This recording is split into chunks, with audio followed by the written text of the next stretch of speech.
Pauline Ducamp, on vous retrouve précisément sur le stand Renault. Désormais, on mise à fond sur l'électrique.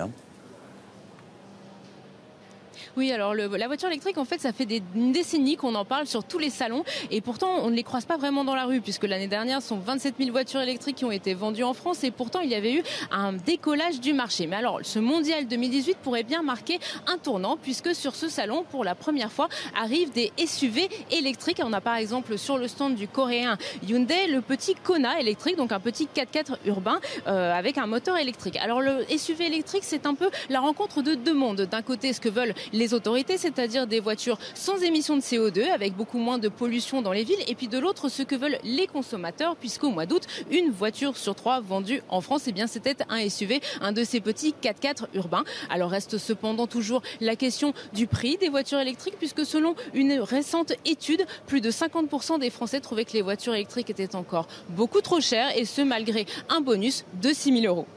Pauline Ducamp, en direct de la porte de Versailles de Paris avec Nassim Gomri.